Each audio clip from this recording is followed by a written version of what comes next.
So our topic tonight is Rabbi Avraham Shmuel Braude. Picture here,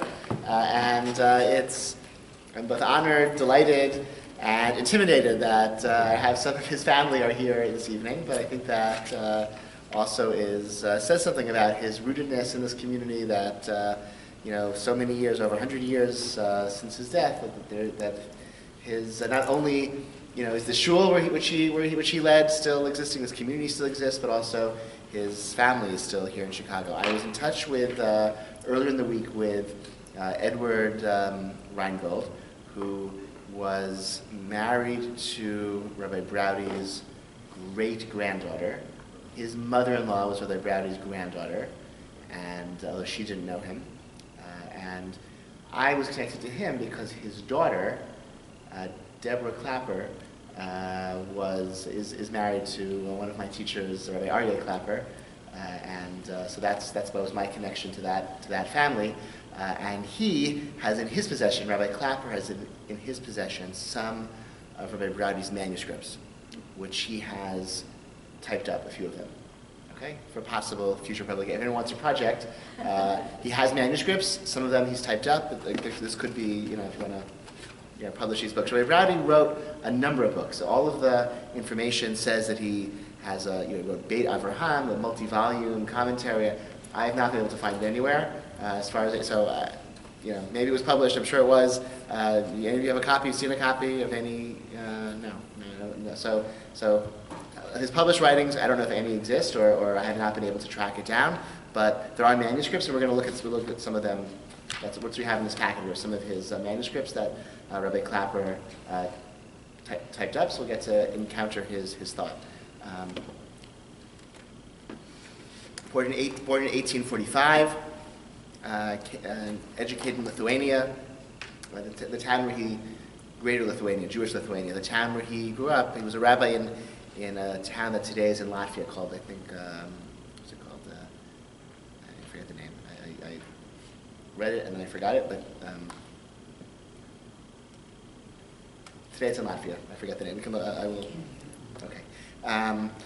Was brought to Chicago, and the end of He studied in the famous Kelm.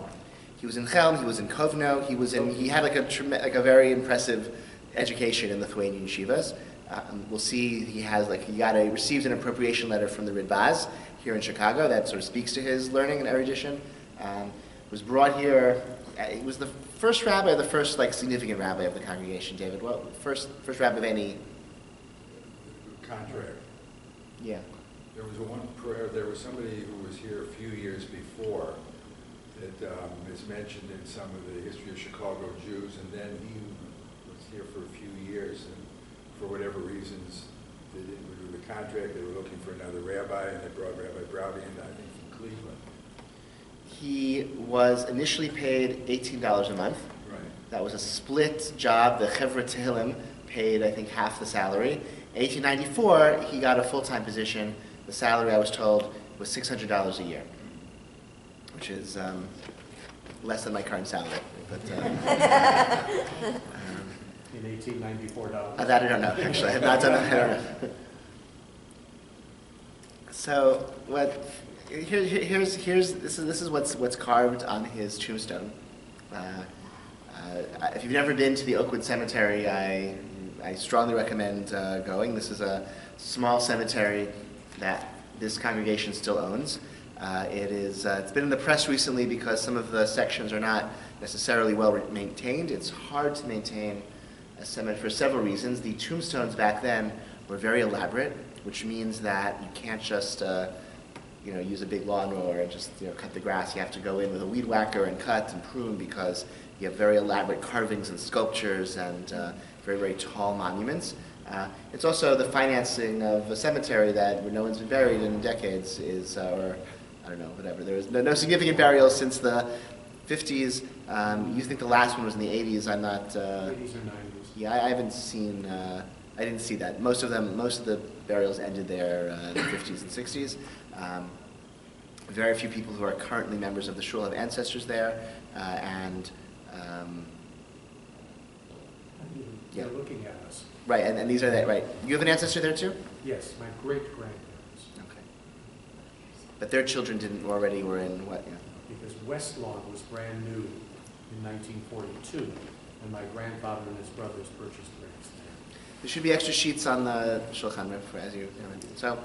So he and his wife have beautiful monuments. They're tall, carved on four sides, and this is the transcription in English of what it says. It's worth visiting if you haven't gotten to see. Here is kept the coffin of the Rabbi Avraham Shmuel, son of Israel Braude, who spread the light of his Torah in Kurland 20 years, and 14 years he served here in the crown of the rabbinate in the congregation, Ohavei Shalom, died Rosh Chodesh Sivan of the year 5667, which was 1907, in the 62nd year of the days of his life. May his memory be for blessing in the mouths of the old and the young, who elevated the ways of righteousness and honesty, Torah and wisdom they asked from his mouth, and his mouth brought forth pearls. He was beloved to God and to people, and his excellence of logic, a spirit of love and hope he awakened for Zion, until he returned to his rest in the secret place on high. His house will stand for children and grandchildren, until God erases tears from all faces. May his soul be bound up in the bonds of life. It's a beautiful. So it speaks of, right, somebody, he served congregations, he was a teacher of Torah, he was in fact a proto-Zionist in those years, actually an actual Zionist in those years, and that's alluded to as well. And he wasn't just scholarly and pious, he also was somebody who was like beloved of people. Okay, that also is alluded to as well in these engravings. It was just shared with me this description from a 1935 essay on Chicago Jewry. I'll just read this too. In addition to his great versatility in Talmudic and rabbinical law, he was of gentle disposition, kind to everybody, and beloved by all. Although very pious, he was broad-minded towards those who differed with him on religious as well as other subjects, nor did his interest in universal matters suffer from his piety and devotion to the cause of religion. Unlike many Orthodox rabbis, he was well informed on matters of human affairs. This is I think it's a beautiful, beautiful description, and again, it speaks to who he was. That's consistent with what was carved on his tombstone, right? The Ben Adam Lechaviro and Ben Adam Lemakom, right? Being very pious and also someone involved in communal affairs who was easy to get along to and gentle, which I would say those traits, could be helpful in a congregation like this one, and apparently even back then. The next part of the page, this is his Rebbitzin. Here's interred the Rabbinit Chasileba Braude, daughter of Ben Sion, 13th of the month of Iyar, which was May 1st, 1920.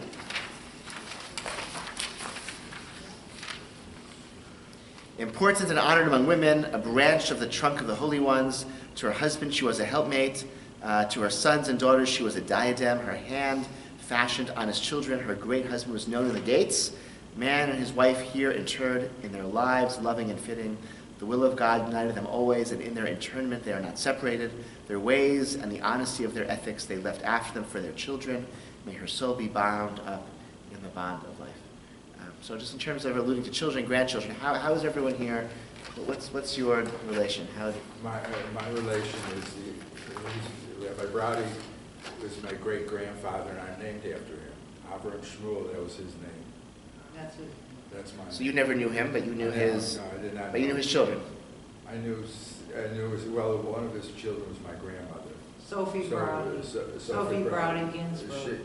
She married a man by the name of Sam Ginsburg, who built a lot of Jewish institutions. It's a separate subject. And anyway, and then we knew some of the other aunts and uncles when we were younger. Okay, right. But you wouldn't have, right? I guess He's my brother, so it's the same kind of. Right. Okay.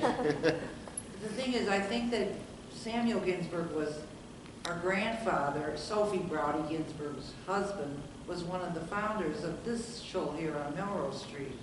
Yes, yeah. Yes. In 1939. 1939. Well, the father was the secretary of the first meeting. Yeah, and our father was the secretary of the synagogue at the first organization. The Lakeview branch. The Lakeview on Shoshone, it was a 3-story building. It was a house. It was a sanctuary. They bought a house and it was one side ladies. Interesting. Wow. It's incredible. It's incredible that you guys And then yeah. there's other great grandchildren here too. They can talk. Behind Mark and the great grandchild and Danny. We're first cousins. Okay. And my late father is siblings with my aunt twin. Who's twin? Your twin was your father, Al Shalom, and you are the. I'm Alfred's youngest son, and Nice. Danny and I are first cousins. Okay.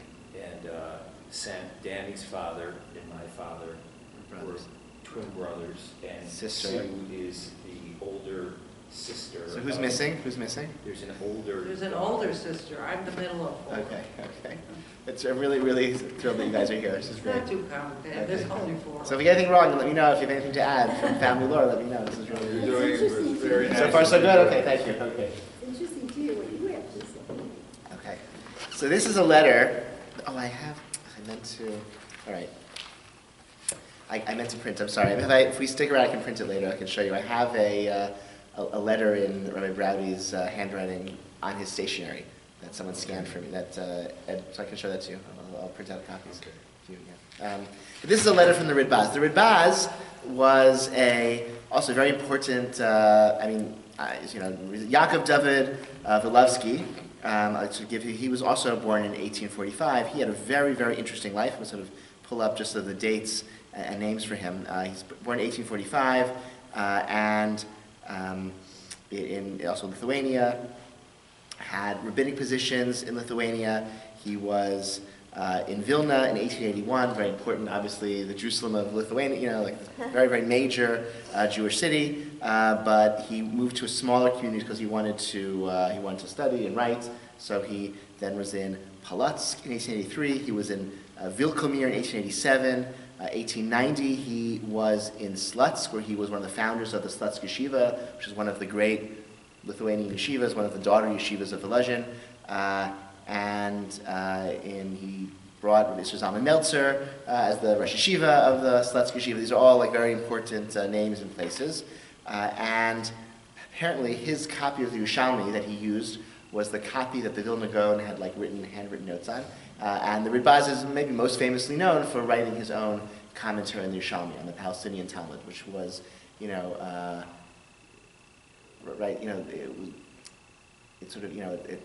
why does somebody write a commentary on the Yerushalmi? So you do it because it wasn't done. there was no Rashi and Tosafot, right? So it was all left to be done, right? So in the classic period of the great Rishonim, the great medieval Talmud commentaries of Europe and North Africa, they focus on the Babylonian Talmud for various historical reasons, and so we have Rashi and Tosfot and the Ramban and the Rashba and the Ritva. They didn't write on the Yerushalmi by and large. It seems it was not part of the curriculum in those academies back then. And so in the 19th century, I don't know, if you wanted something new to write, you could write on the Yerushalmi, and you had much less. You could get your commentary in the printed volume. So he made it big through his scholarship and in.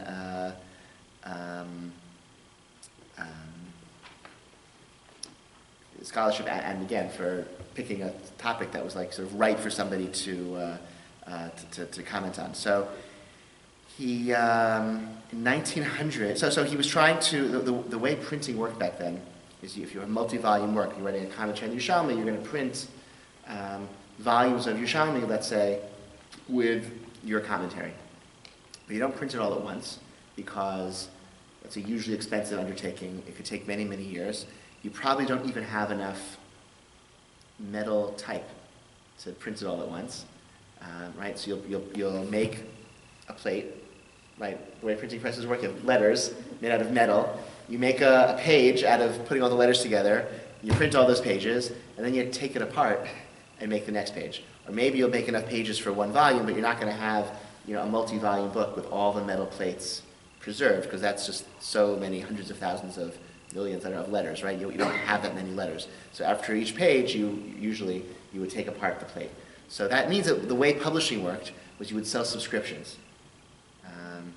So over the period of like 5 years, 3 years, 2 years, whatever, I'm gonna publish my commentary on the Yerushalmi or whatever, the Aruch HaShulchan or whatever it might be. These books were published over many years, and subscribers would get them in the mail, and that's so he ran out of. It seems like he ran out of money, and he came to the United States to try to sell subscriptions in 1900. Okay, this is Ridbaz. And then he went back to Russia, finished, printing more.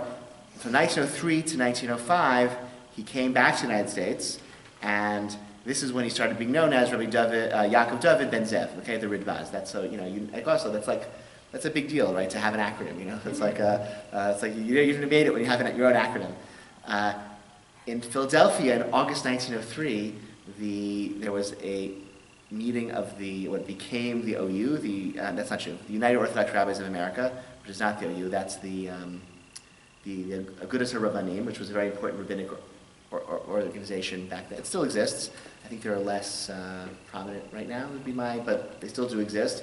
So they appointed him to be like Zakena Rabbanim, sort of like the chief rabbi, and in September of 1903, he was elected as the chief rabbi of the Lithuanian congregations of Chicago. That was a failure. Didn't really work.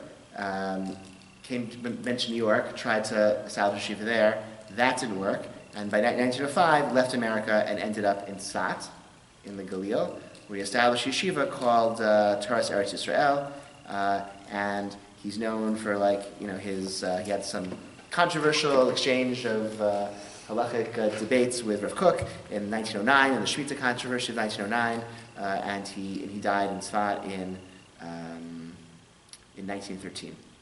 Okay, so that's the Ridbaz. Okay, so he's an important name because of his commentaries on Yerushalmi. He wrote commentaries on other. He has a commentary on the Rambam. He has a collection of Chuvot. He has a commentary on the Torah. He has as well as his commentary on Yerushalmi, modeled on Rashi, sort of imitating Rashi. And he has a commentary on the Babylonian Talmud as well. So very, very important person. So here's what he had to say about Rabbi Braude. All right, that's all background, just to understand this person, because the Ridbaz is probably, I would say, probably the most important, most famous rabbi ever to live in Chicago would be the Ridbaz. I think I would say that's, in terms of the influence of his works, his writings are studied. If you're going to measure influence by people whose commentary, whose writings are studied and learned, and people take them seriously and weigh them, etc., and contend with them, I can't think of anyone who is even close to the Ridbaz as a rabbi who's in Chicago. And the way that the Jewish people, once somebody makes it into the Jewish bookshelf and onto the library, into our canonized commentaries, right? I mean, if there are Jews 1,000 years from now, they'll be learning the Yerushalmi with the Ridbaz's commentary, which means that it could be long after every other person who ever lives in Chicago is no one's going to know who Mayor Daley is 1,000 years from now. Could you name the most famous mayor of London from 1,000 years ago? No. Do you know any mayor of London? Can you name, right? No matter how important they were, right? Who knows them? But right? Do you know any, who from the middle, right? But you know who Rashi is, you know who the Rambam is, you know who the people know who the Ridbaz is. So it could be that he'll 1,000 years from now, he'll be the most important person ever to have lived in Chicago in terms of people mentioning his name, right? That's the because Jews remember. Okay. Anyway, so here's what he wrote. So this is a letter he wrote again about Rabbi to announce in the public square that the rabbi and great luminary is sharp and broad in Torah and a God-fearer Avraham Shmuel Braude, rabbi here in Chicago in the synagogue Marian Polar. I have given him smicha to issue halachic rulings, and he is among the significant rabbis of the state. I was together with him 3 parts of the year. He was of the commission of rabbis who are with me. I dealt with him regarding rulings and all the laws and halachot that passed within this case.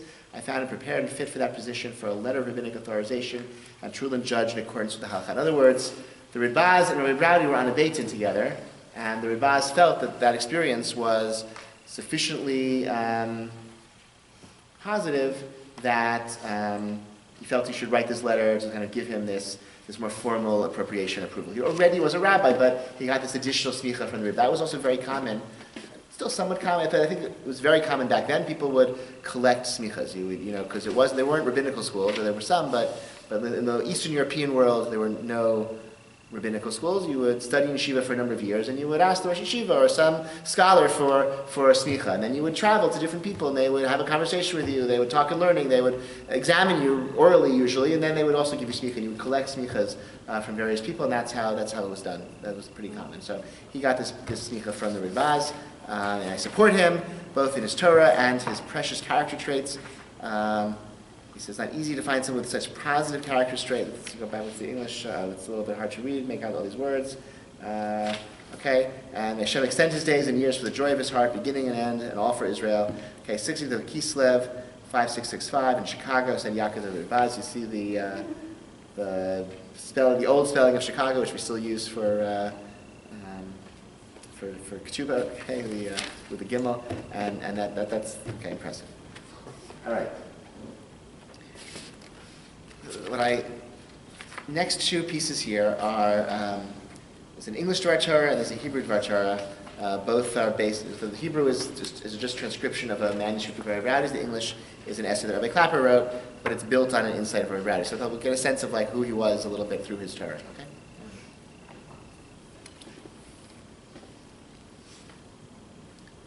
The Torah seems to make every effort to ensure that we all take a holistic view of Yitro's decision to come join the Jewish encampment.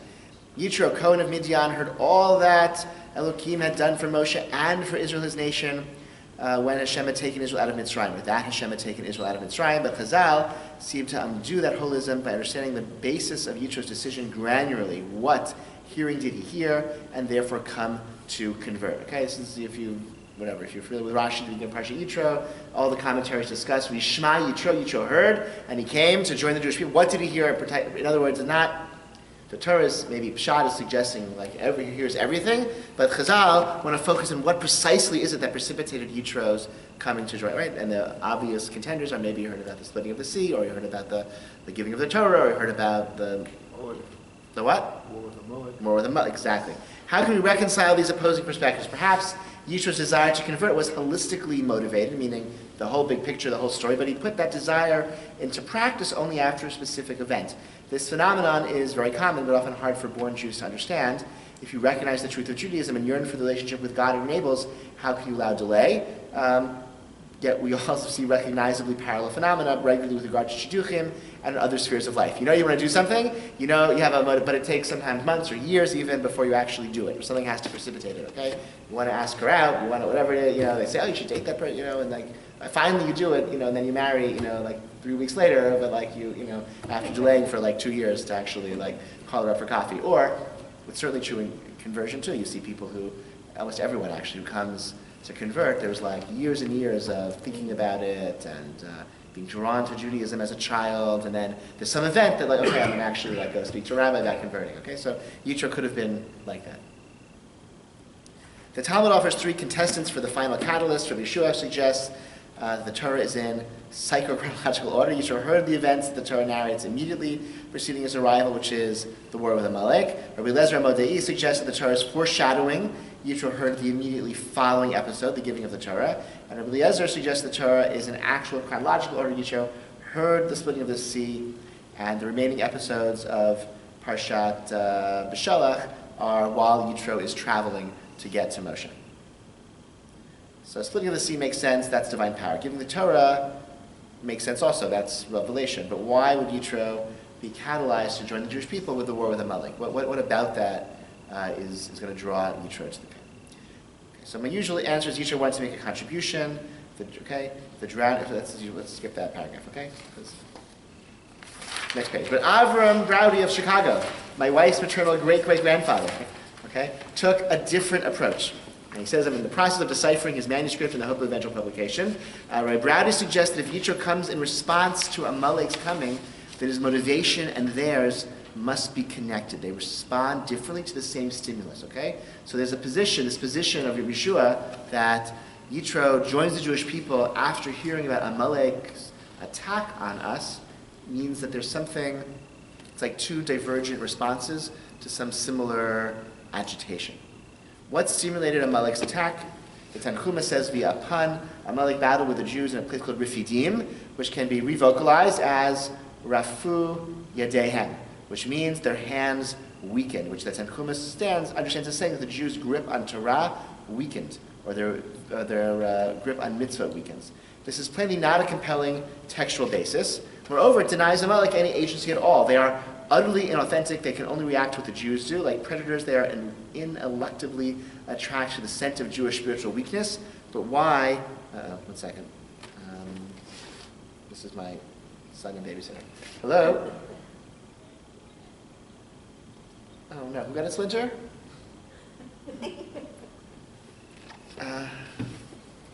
Okay. There are tweezers somewhere in our bathroom. Check. Oh, great. Okay, good luck. Just be careful. If you wait, I can do it when I come home. You're soaking your foot right now. Okay, so if you wait, I'll take care of it when I come home. I'm going to go back to teaching now. Is that okay? It's okay. All right, I love you lots. Let me know. Bye. Sorry. My wife is at a conference. My 13-year-old is babysitting. He has a splinter. Splinters were like the most terrifying plague of my childhood. It was like, okay. Anyway.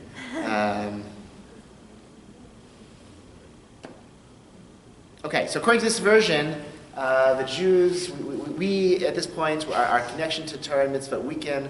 Amalek sense that weakness, and they attack. So why? What's attracting them? So the rabbis emphasize that Amalek had no material quarrel with the Jews. They're defined, they have no border with us, no homestead in the Jewish homeland, yet they travel a long way through other people's territory to engage us in battle. Why? What's the motivation for them? Why this hatred? So as in superhero thrillers or Citizen Kane, contemporary motivations are rooted in an origin story. What's the origin story of Amalek? Genesis 36, this we'll get to in the Torah portion sooner than Yitro, informs us that the mother of the original Amalek was Timnah, the concubine of Esau's son Eliphaz. And in 36:22, Timnah was the sister of the chieftain of Lotan. Why would a noble woman become a concubine rather than a primary wife? Sanhedrin 99 suggests that Timnah sought to convert to Judaism, but was rejected by Avraham, Yitzchak, and Yaakov. She turned to Eliphaz in despair, even accepting a lesser position just so as to have some relationship with a member of Avram's family. She accepted her fate with great humility, but she could not prevent her memory of rejection from scarring her children. The more impressive she became, the more they hated the people who had despised her. Amalek came from her. That troubled Israel. Why? Because they should not have distanced her. So Amalek attacks to avenge a wrongly rejected conversion, and Yitro responds by converting. Nice, right? This explains why Yitro comes now rather than later. But why not immediately after the Exodus? Similarly, why doesn't Amalek attack immediately after the Exodus? One might cite practical logistics in each case. Rabbi Braude develops a much more involved and classically rabbinic approach. He starts with a fundamental theological question about the biblical story. Did the Jews deserve to be enslaved in Egypt, and if yes, why? My usual suspects include Sarah's treatment of Hagar, Yosef's apparent enslavement of the Mitzrayim to their pharaoh. The Dharm 32 contends, however, that the covenant between the pieces made clear that the fault must be specifically laid at Avraham's feet. That was last week's parsha. Okay, said Rabbi Abahu and Rabbi Elazar, why was Avram, our forefather, punished by having his descendants enslaved to Mitzrayim for 210 years? Because he drafted Torah scholars. As it says, also last week's parsha, he armed his chanichav. Shmuel said, because he overstepped the boundaries of Hashem's attributes, as Scripture says, what will let me know that I will inherit it? Okay, but me'edah, that's also last week's parsha. Rabbi Yochanan said, because he separated people from entering under the wings of the presence, as Scripture says, give me the living souls and take the property for yourself. He's tenli hanefesh. No, he says, tenli hanefesh. V'rachush kachlach. He says to Avimelech. No, it's one of the 4 kings of Rabbis. This is Malchit Tzedek. Rather than, what's the criticism? I think that's said to Avraham. But that's to Avraham, sorry. Right, that's what he says. It's not Malchit Tzedek. I think it's the Melech Stone says to Avraham, I'll take the people, you take the property. And Avraham says, I'll take nothing. What Avram should have said is, you take the property, I'll take the people. And in that way, he would have brought all of these captives under the wings of the divine presence by introducing them to God. And he had an opportunity there. Thank you for it, right? When Melech Sodom said, right, made that deal, he should have made a counteroffer. Instead, he just says, I want nothing to do with you. So his desire to have clean hands and not to dirty himself and get involved in this messy situation, he could have brought all these people with him. So how could Avraham not have recognized the prohibition of drafting Torah scholars? Perhaps he was taking cognizance of the conversation in Ta'anit. Again, this is a very classic, the Gemara does this, and later scholars do this too, of assuming that Avraham and the king of Sodom, they're arguing over Sugya and Masechet Ta'anit, right? It's a little bit anachronistic, but I think it's kind of beautiful because it's saying that this type of halachic thinking is really, we're going to read it into stories in the Torah because there's one eternal conversation of Torah, and we can engage in it, and Chazal were engaging in it, and there are the Avot and Imahot were engaging in it as well, and so it's from one perspective, it's preposterous. Moshe and Pharaoh are arguing over a sugya and Bava Kama is preposterous, but it's also beautiful, right? And that is a very classic way of reading Torah, and that's what he's doing here. Okay, so it says, "Do not quarrel on the way." This is in Genesis 24. Said Rabbi Elazar, Yosef said to his brothers, "Do not become engaged in a halachic discussion, lest the road quarrel with you," meaning lest you get lost. Is that so? But Rabbi Elazar, son of Barachia, said, "Two scholars who walk on the way with no Torah discussion among them deserve to be burned." So you have to talk about Torah when you're walking.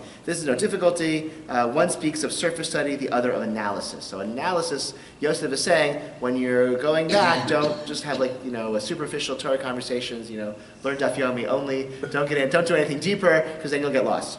If scholars are exempt from study while traveling, which the Talmud initially understands to be the implication of Yosef's caution, then Avraham in fact took his acolytes away from study when they pursued Lot's captors all the way to Dan. But if scholars are required to study even while traveling, then why would Avraham be punished for drafting them? Surely they met their responsibility to at least review their Torah knowledge while engaged in hot pursuit, right? They could have had the podcast on while they're, chasing whatever, okay? This issue is finally resolved when a Amalek is drawn to attack by sensing a vulnerability rooted in the weakened Torah study among the Jews. This vulnerability demonstrates that the Jews were obligated in Torah study while traveling. If so, Avram did nothing wrong by drafting scholars. If so, Avram must have been punished for turning Timnah away. Rabbi Braude discounts without comment the suggestion of Shmuel he was punished for asking an inappropriate question. If so, conversion must be possible, so Yitro sets out to join the Jews. In other words, Yitro sees Amalek attacking us because our Torah study was weakened as we were marching through the desert. So Yitro thinks, the Jews are being held accountable for their weakness in Torah study. Evidently, it's possible to walk and accomplish something, to go on a journey and also review Torah, and they're failing to do that. But that means that Avraham wasn't guilty of making his Chanichim travel all the way to rescue Lot, because really they should have been able to learn Torah as well, just as the Jews could have learned Torah as well. And so Avraham could not have been punished for that. It must be that Avraham was punished for sending away Timnah. If Avraham was punished for sending away Timnah, then it must be that conversion to Judaism is a positive, welcome thing. Here's my chance. I'm going to go convert now. Goodness. Yitro was pretty clever, right? He realized that Rabbi Shua must have been correct, right? I thought this was the shot from Rabbi Shmuel Braude. Yeah, Braude is one who connects the two. Exactly. Yeah, it's great, right? It's like two separate Talmudic analyses, both fairly involved and a little bit obscure, and he connects them both to actually make a pretty beautiful, an important religious point that we're supposed to be welcoming to converts, right? There's actually a takeaway message. And Rabbi Braude's reading, Yitro was always motivated to convert, but needed to know that he would be welcomed before taking the plunge. This rings true to me, Rabbi Clapper writes. There are many things we know we ought to do, and even desperately want to do, and yet find ourselves not doing because they make us vulnerable to rejection. Perhaps Timnah was never formally rejected. She came to shul for a while, and no one befriended her. Or perhaps multiple people each took it upon themselves to discourage her 3 times with gusto. Conversion needs standards, and the Jewish people need borders, but Timnah's story reminds us that immigration policies always have costs both ways. Okay? And so, I don't know, I think that's a lovely message from Rabbi Braude. I think it's an ingenious, right? It's real scholarship. It's breadth of knowledge to take Yitro, the story of Yitro and Parshanut, where he came in and the context and why now, and that Talmudic debate, and link it to the story of Avraham and the Brit Ben B'Turim and why Avraham was punished. And I think it's connecting it in a way that shows Talmudic virtuosity, but also ethical sensitivity, which is what we have come to expect from Rabbi Braude. Yes? When was that written? When was this written? Like in 1900? The manuscript was written before he died in 1907. This essay of Rabbi Clapper was written a year or two ago. Okay. But he based on a manuscript from, From 1907. Yeah. So, to me, it seems so interesting that the facts about the question of immigration was important in 1903 or 1907. Important when Rabbi Clapper wrote it. I mean, so it's so contemporary. Yeah, I And mean, reflects Braude was an immigrant, so he knew all that, But then it also reflects on his personality as being a very welcoming. And his congregation was immigrants, and again, he served a community. I guess he was very pious, but also welcoming and also tolerant, and absolutely. I don't think conversion to Judaism was very common in 1907, 1905. Probably quite rare. It was illegal in most of the world, much of the world. If you read old Svarim from, it'll say, some of them have warning labels, disclaimers, saying all of the references in this book to conversion only apply to places where it's legal. You'll see that written in a lot of Svarim. Okay, so this is not translated. This is but it's a manuscript that Rabbi Clapper typed out. Okay, so this is, as far as you know, never been published anywhere. Could be published. Okay. So this is from Masechet Sota. So there's a great, the Mishnah at the end of Masechet Sota lists a bunch of great scholars who, upon their death, there was some attribute that departed the world. So it says, Rabbi Batla Anava. There was no more humility after Rabbi Yehuda Nasi died. He was the last humble person. And that's the Mishnah. And the Gemara, says, Amarle Rav Yosef Latanis. Rav Yosef, when he heard the Tana, when he heard the reciter read that Mishnah aloud, Rav Yosef said, Lo titzni anava da'ika ana. Leave out that part of the Mishnah that says that Rebbe was the last humble person, because I'm also humble. So it's not true. Okay? I think it's supposed to be funny. And proud of being humble. Right, exactly. There's me. What do you mean? There's no more humble people. There's me. Okay? Change the Mishnah. It's not true. Okay? Because there's me. I think that's intentionally funny, but it also, I think, is revealing something of depth. What does humility mean? How can humility be reconciled with healthy self-confidence, right? And I think it can be, right? Humility is not recognizing one's own greatness. It's about something different. So, Rabbi writes, how could Rabbi Yosef praise himself for his humility? Right? Isn't he, by saying this, isn't he reversing and demonstrating the opposite of humility by praising himself for his humility? Reshit, atzig lifnei hakoreh, ma shepirshu bazeh gaoneh, darshez manenu v'charkach efaresh sichati. So first I'm going to explain what one great person of our generation has said, and then I'll give my own interpretation. The first interpretation is the Magid of Vilna of Yitzchak Eliyahu Landa Zatzal in his book Lishma B'Limudim, and he says as follows: V'lulei Yirati Hayan Yireli L'Hagi De'ika Ana De'ita B'Chulin Daf Pei Daled Darash Rav Ana Apitcha Debei Reish Galuz V'Chulei. So he says. He's saying you should. You have to. Sorry, the quotation is in the wrong. It got garbled. It's dika ana with an ayin. It's a mistake. So he says change the aleph to an ayin, and what he's saying, he's not saying it's me, it's I'm humble. He's saying this guy Rabbi Ana, he's humble. Okay, the guy's name was Ana with an ayin, and it's just a mistake in the text. Okay.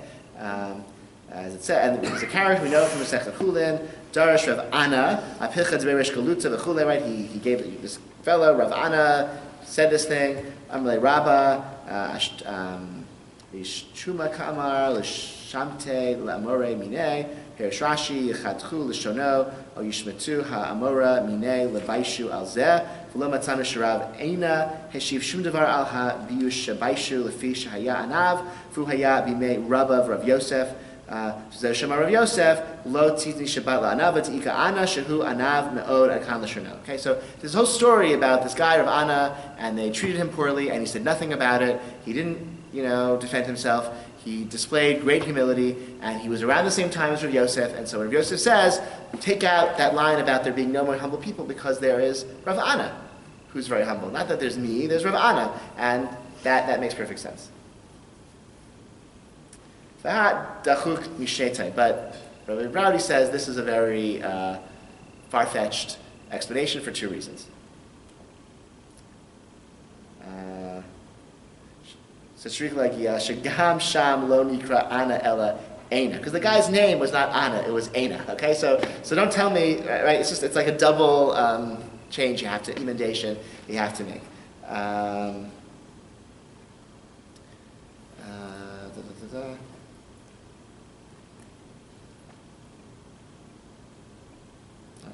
So it says in the end of the text a little bit garbled when I transpose. It says there's a famous story at the end of Masechet Brachot. Rav Yosef was Sinai and Rava was Oker Harim. So Rav Yosef was known for. So Rav Yosef who is the one who says I'm very humble. He was known as Sinai. He was known as like an embodiment of Mount Sinai, meaning he had tremendous breadth of knowledge. And Rava was Oker Harim. He was the overturner of mountains, meaning he had tremendous analytic ability. A famous story, these two of them had these really different intellectual strengths. One is breadth and one is analytic ability. Shachu mitam, right, so the story goes, right, which one is better, who should we have as the head of the academy, the person with the breadth of knowledge or the person with penetrating, analysis ability. Okay, so they picked Rabbi to be the Rosh Hashiva, and he reigned as Rosh Hashiva for 22 years, and then afterwards Rav Yosef ruled for 13 and a half years.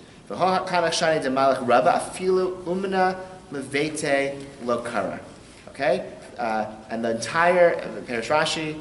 Rav Yosef lo kari uman lebeito kadei shelo yeneheg shum shrara b'zman machud Rabba v'zach l'rich yamim kivu arbasof hariyot b'farasham. Okay, so during that time, there was like this competition. Who's going to be Rosh Hashiva? Rav Yosef, the great breadth of knowledge, or Rabba, who has the penetrating analytic ability? They decided to go with Rabba. And for 22 years, Rabba was Rosh Hashiva, and during those 22 years, Rav Yosef wouldn't ask any contractor to come to his own house for any work. I think it's or some sort of craftsman, right? Wouldn't have him come to his house. So he didn't want to take advantage, act as though he in any way had any rabbinic stature, any authority whatsoever. Right? It'd be like, I don't know, it's like if, I don't know, you can imagine it, the former rabbi comes back to visit, and he's very careful about not, sitting in the seat where he used to. Whatever, I don't know. So here they're both. Rav Yosef is very, very careful and won't do anything that would in any way draw upon my authority or my privilege or my stature in any way whatsoever. During this 22 years that his, competitor was in charge. Chashivu shehu mitnaheg kach mitoch anava. V'lechach amar lo latana lo titzni anava tika'ana klamar ayidei she'olam to'im bo v'choshivim shemirov anava shebo eineni kara afilu umna lebeito v'ayidei zeh yachzikucha sheshanita habraita beta'ut v'lechach lo titzni anava hagam shebemet kavanati bazeh v'tovati v'lo miderech anava. Let's see if you understand this.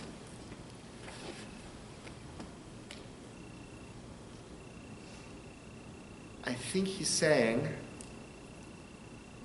everyone knew about, it's very hard, right, to be demonstrable in your humility because people will find out. So he didn't, right? He would refuse any, benefits of his stature, but everyone knew that he was refusing benefits of his stature. So that's like kind of ostentatious humility, which is known. So you can say, oh yeah, there's me, right? Everyone knows about me, but he can say that because it's sort of, like, unfortunately, I think that's the paradox he was caught in. I think that's what he's saying. This also isn't his own. This also is not his own opinion. V'li hatzir nireh lefresh. Okay, here's what I think. Mir anava misha yishtabech ba mechuyav hanoseh Hashem hazeh anav shlo yimatzah bo b'shum pa mida hafucha mizeh v'hainu ha'anav lo yitpa'er le'olam v'choshev atzmo namuch mikol adam asher al pnei adama. כמאמר החכם החסיד בעל חובות ולבבות, הנבב כשהגיע החכם ממנו בוודאי נכנע לו, כשיפגע למטה ממנו בחוכמה יאמר כי הוא משתבח יותר ממני יען כי לא היה נחשע, something מקדוש ברוך הוא כאשר היה נתבע, וכשהגיע הזקן ממנו אמר לפי רוב שיניו רוב מעשים טובים יש לו, כשיפגע הצעיר ממנו אמר something כי שניו מועטים על כן עוונותיו גם כן מועטים ולעולם יימצא צד זכותו של חברו יותר משל עצמו וממילא יקפיד לעולם. So what is humility is somebody who is like constantly seeing himself as lower in stature than the people he encounters. So we see somebody who is older than him, wow, this person's so aged, I have to honor him. You see somebody younger than him, wow, so innocent, so pure, I have to honor, right? Whoever it is, whatever may, somebody who's more righteous than him, of course he has to be deferential. Somebody who's less righteous, well, God expects so much less of him. So he's, on a much higher spiritual plane than me, but like God's going to hold me to account, so I have to really show humility. No matter what situation he's in, he judges the other person more favorably, more righteously than himself. That's humility. He's never going to be makbid. He's never going to stand on ceremony. Never going to, stand up for his own honor. Kasher matzanu behillel ha'anav shelo hikpid lo. Like Hillel was like all the stories about Hillel and those people coming to him and teasing him and asking ridiculous questions, and he just answers calmly always. That's anava. Ach Rabbi af ki haya kadosh v'tahor lo neneh b'olam hazeh afilu ke'etzba ketana shelo. Mikol makom matzanu shaya mepaer neged chaverav. Rabbi Lazar, kasher shalach Rabbi ledavar leRabbi Ishto v'hu hashivato ba'atra demari beita v'chulei shalach leRabbi nehi de b'torah gadol b'meni v'masim tovim mi gadol b'meni v'lo achaz po midat ha'anava lachzik chavero gadol mimenu. So in fact, when it comes to Rabbi, who's mentioned in the Mishnah as being the last level of people, we actually find encounters in the story in the Gemara where he's sending messages to people and sort of asserting himself that maybe he knows more than me, but doesn't have more mitzvot than me, right? He seems to have a certain healthy self-confidence, even though he's a very pious person, very holy person, okay. But he certainly had self-confidence and in his stature. And we know he was a katan. He stood for a set, right. Rabbi Gazar, Shlo Yishnu, L'Talmidim, B'Shuk, Yitzar Rabbi Chia, V'Shanu, L'Shnei Banav, B'nei Achiv, L'Rav, L'Rabba Bar Chana, Shema Rabbi V'Yakpid. Right, we know he was makpid, he took offense, he took affront when his orders were disobeyed, as it says that's in Moed Katan. V'chol Eila Nireh Rabbi Hergish Me'at Kavod Atzmo. So it seems that Rabbi had a little bit of self-respect, okay?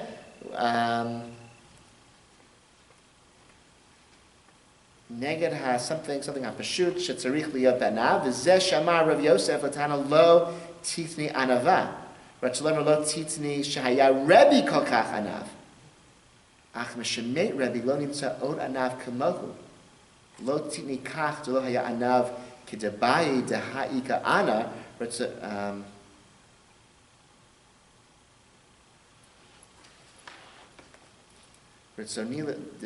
Rabbi Ika Chisaron Shal Ana Shehashkiach Lifamim Al Kavod Atzmo. So in other words, what he's saying is, he's not saying, if Yosef didn't, so he ruins the joke, okay, but it's a beautiful point. He's saying, take out that line, it's not true, because there is the I. Not because of me, there is the Ana, the I, not of myself, of Rebbe. Rabbi Yehuda Nasi, who was this incredibly influential person who edited the Mishnah, we have a few episodes in the Talmud, stories about him, where it seems he had a sense of his own kavod. I would say appropriate sense of his own kavod, that maybe, but it means that he was not a pure anav. He was not a pure, humble person who always was deferential, always saw the other person as greater than he, who always saw the other person as deserving more respect than himself, who never was makbid on his own honor and his own dignity, but always was forgiving, like the stories about Hillel. Rabbi Yehuda Nasi, for all his purity and his righteousness and his scholarship, that wasn't who he was. And so Rav Yosef points that out, says, no, this Mishnah is really incorrect. Take out that line. You can't say Rebbe was the last of the truly humble people, because there was the ana. He had that bit of ego in him. So here, Braude is revealing himself to be a bit of a musernik, okay, right? Coming from, and I think that's elsewhere indicated as well, right? That real, the Musar movement in Lithuania was very sensitive to the ways that self-interest and ego can taint religiosity. And they devoted a lot of energy and time into trying to purify our mitzvah observance from the taint of ego and self-interest and all of these things, and to really inculcate humility. And so that I-ness, that ego-ness, really can be very poisonous. That fits into the philosophy of the Shivas Kelm.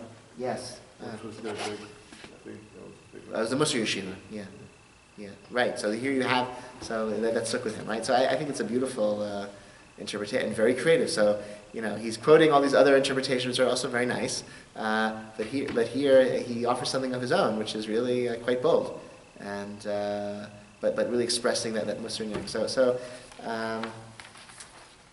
I guess I think we'll wrap up. I'll say it's something that's very.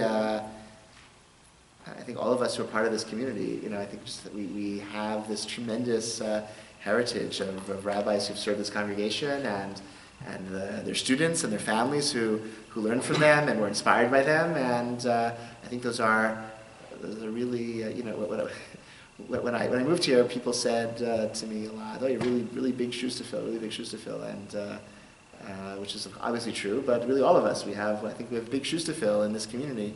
In terms of the leadership and the ideals that were shared in this community, and that the people of this community really drew inspiration from. And I think the model of piety that is also concerned with just tolerance and menschlichkeit and kindness to other people, the love of Torah and the love of Zion, being sort of just a scholarly person who's also just aware of the world and what's going on, not living in the clouds, and humility, striving for humility, even when you have every reason to be proud of your accomplishments, even when by all objective standards you've achieved greatness, still trying to be a humble person and seeing the better in others and seeing them as more deserving. I think that's these are eternally relevant for us and really for everyone. But I think in this congregation we can be inspired by Rabbi Braude and all the other great rabbis and teachers who've worked in this community and served this community to try to inculcate these attributes in us as well. So, thank you. Thank you, Rabbi, for sharing this. I have a question about the manuscript itself, and I'm sorry if you maybe mentioned this before I arrived, but so you keyed this into... I did not. Rabbi Clapper, he got from his father-in-law. Okay, so that's what I was going to ask. So the source material is from Rabbi Clapper, who got it from his father-in-law. So there are manuscripts that have been saved, or they've been... There are manuscripts. They've not been digitized as far as I know, and he transcribed some of them. I have additional things beyond this, but not all of them. And I think his actual published works, I have not been able to track down. So I think, if anyone's interested, I think Rabbi Clapper is very open, I think, to doing more transcribing, and I think it would be, I don't know, I think this is worth being published. I think this is right. It's time and money and whatever interest, but they exist, and I think they could be, a project that people could take on to spread them more or whatever, but... and forgive me if I should do this, but Rabbi Clapper is located where? He lives in Sharon, Massachusetts. His father-in-law is Edward Reingold, whose No, whose wife was related to one of Rabbi Braude's. She was a great granddaughter of Rabbi Braude. correct. Correct. Yeah, that's it, So he's in Skokie. So he has I think he has some manuscripts also. He has a file with things and clippings. So he has some material as well. He sent to his son-in-law, so that's what he has. Thank you. All right. Thank you all. Thank you. Thank you.